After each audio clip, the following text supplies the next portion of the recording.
En attendant, c'est l'édito politique. Et c'est avec Philippe Bilger. Bonjour Philippe, bienvenue. Bonjour Philippe. Est-ce que Emmanuel Macron profite de cette rentrée? C'est ce que vous avez, j'ai l'impression, envie de dire aujourd'hui, qu'il y a une forme d'embellie autour du chef de l'État. Pourquoi? On sait bien que la vie politique connaît des hauts et des bas, et celle du pouvoir également. Et il y a eu des moments, probablement, où derrière l'optimisme affiché, le président de la République n'était pas certain de l'emporter en 2022. Je ne dirais pas qu'il l'est aujourd'hui, mais il est évident que pour les gens de bonne foi, qui peuvent ne pas voter pour lui, on peut tout de même reconnaître des embellies qui sont infiniment positives pour lui. Par exemple, sur le plan économique, il va de soi que la croissance qui est prévue est une excellente aubaine pour le pouvoir et pour les Français.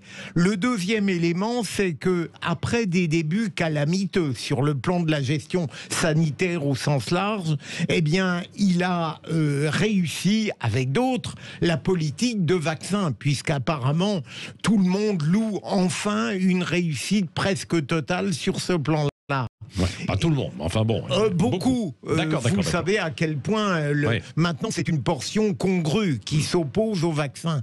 Dernier point, et là il est presque plus important, c'est que on peut discuter ses positions et ses propositions sur le plan international, mais il est le seul à les faire. Et évidemment, étant obligé de parler avec les talibans, il tente le moins mal possible de donner une image de la France qui montre à la fois de l'action et éventuellement de la lucidité.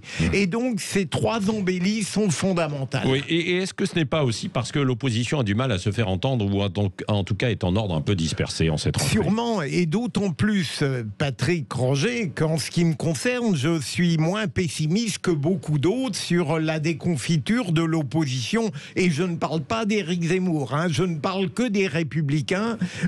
À l'heure actuelle, la situation devient complexe, mais en même temps se décante d'une certaine manière, puisque vous le savez, Bruno Retailleau et Laurent Wauquiez ont jeté l'éponge, et donc on se retrouve dans une confrontation qui peut presque se réduire à Xavier Bertrand, qui n'est pas républicain, et à Valérie Pécresse.